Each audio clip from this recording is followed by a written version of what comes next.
All right, it's been a while since I got this car back since the last time I looked at it.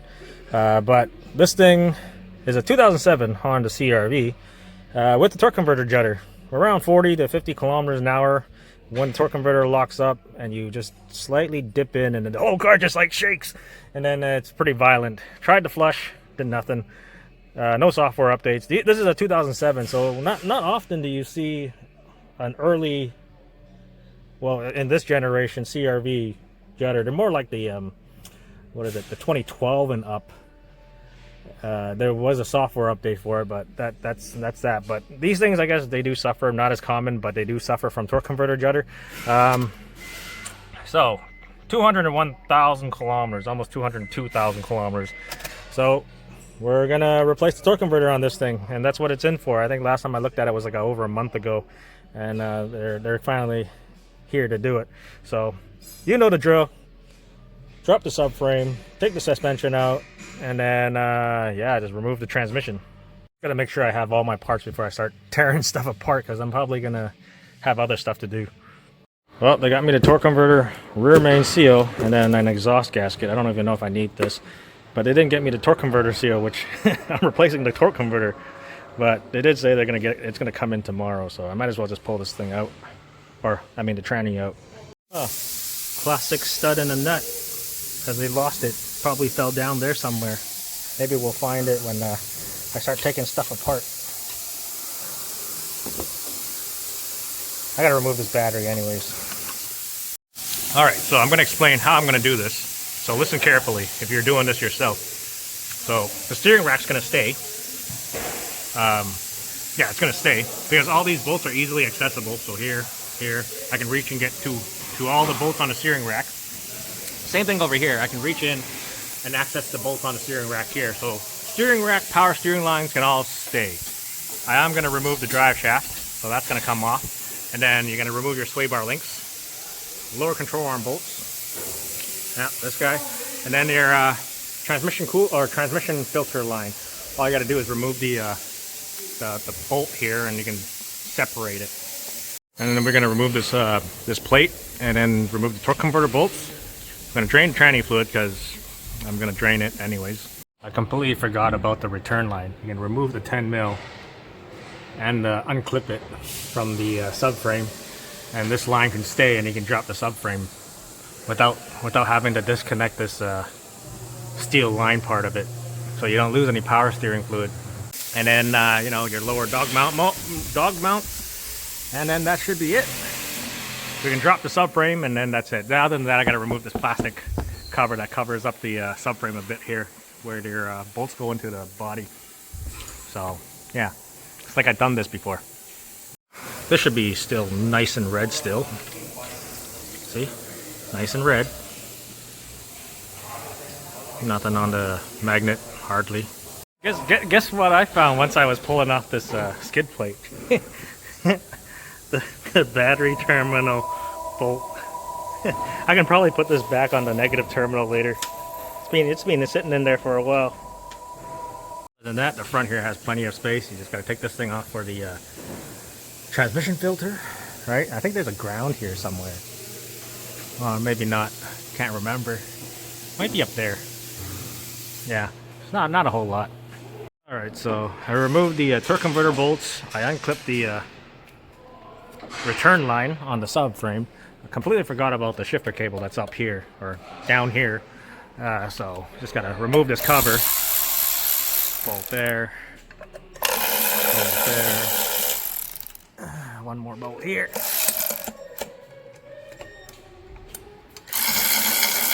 And then we remove the cover. All right, so remove the cable. Just gotta remove this cotter pin so it comes out. And then, you know, a couple of bolts, cable bolts, and then this thing can just swing down here, and then we can deal with it later or get it out of the way. Be able to pull the cable out through here, but you got to fish it over to this side, and then you can get the cable out. So yeah, if you're trying to replace this cable or anything and you can't like get it out, you got to just fish it over to this side and then get it out through here. So we're gonna take the steering rack out. So on this side you can see these bolts, but a flex head ratchet would be fine. So you got a bolt right there underneath here. You can just get a flex head ratchet. You can see one right back there, but you can probably go around on the other side, but you can also reach it from here as well if you have a flex head ratchet. And then you got one back there, which you can also reach right by that exhaust. You can see you can reach around like right there. So you can see all three bolts. All right, so just about to have the subframe out. There's a bit of a change of plans because I took those bolts out, right? Those two on this side instead of these guys, because when I was trying to break the bolts loose, I felt the head turn, but I didn't see this move. So I felt like it was gonna snap, so I stopped right there. That way I don't have to, I don't want to cause more work for me that I don't need to. So I felt like that bolt's gonna snap. So I just, after I touched that one and I felt like it's gonna snap, I didn't even bother. So I went to replace or remove those ones instead, because those are a thicker bolt than these guys. So those came out easy. Same thing on this side. I can reach the bolts here, you know, unthreaded by hand. The other one, I go through this hole and then I have unthread the bolt from here, and then those were fine. So now I'm just gonna drop the subframe. Should just come right out. Oh, it's back heavy. Anyways, should just come right out. Oh yeah, now I took the sway bar off because I forgot that this CRV, this sway bar goes over the exhaust, and it's pretty crusty. Like I can't take it off in one piece, especially when these guys look like that. And it goes right through the lower control arm and the subframe here, so I can't remove it as one piece. So I end up just removing the sway bar on both sides. And now that the subframe can come out, the steering rack can just hang there. I just make sure everything is nice and loose and coming off of here. Nothing, no like, you know, connectors or clips are clipped onto the this thing here. And then yeah, make sure all my hydraulic lines are coming off the clips and not breaking them like that. So that's free. And then the subframe should be ready to come out. All right, so subframe is out. Just to show you, steering rack can stay in. I just disconnected it. It just hangs around, right? There's still the steering shaft that's in there, and then this side is just sitting on the exhaust. It's not too heavy, right? So it can just hang out right here. You can put a bungee cord on it if you want, but you don't need to. And then this side is not that heavy, and it's still connected to the knuckle.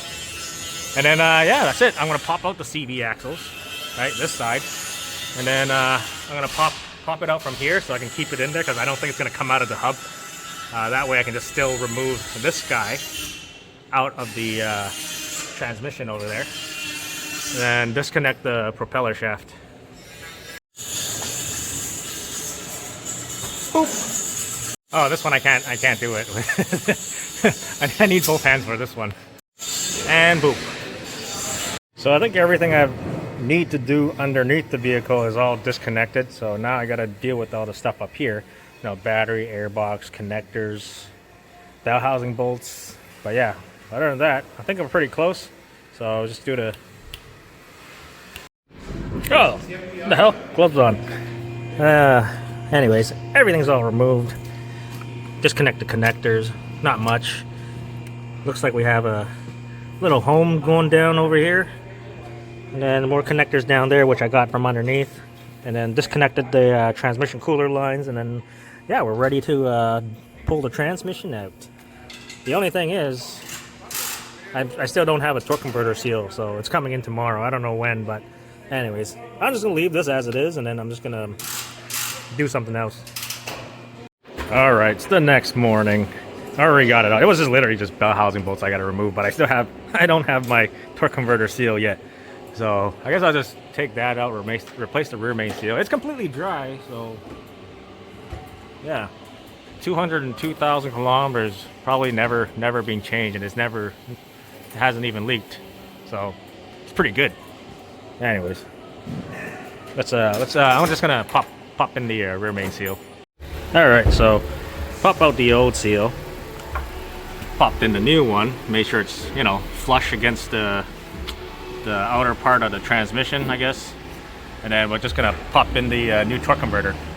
Before you put the new torque converter on, make sure you got your O-ring on this lip. Not that one, this one. So, if you don't know, double check on your old torque converter over here. As you don't want to put something in that's missing and then find out later when everything's all back together.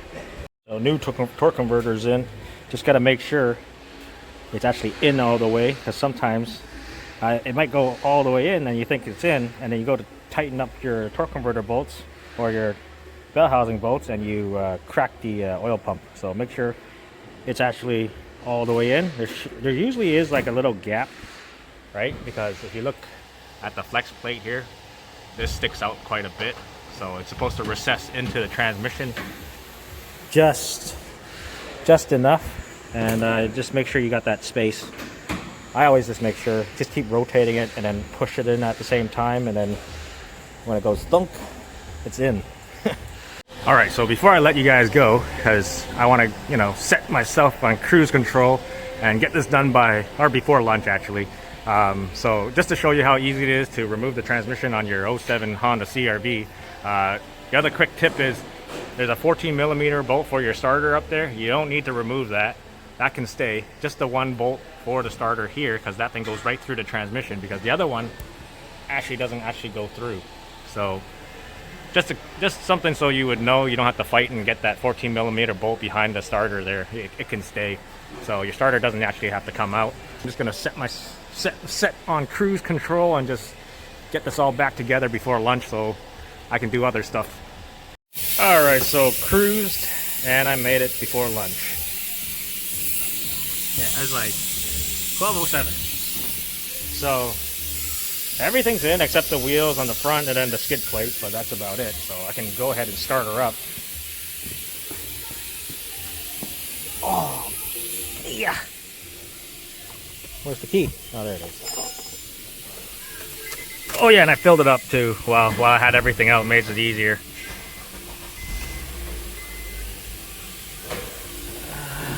Should shift through the gears. Oh, there we go. Can't see anything.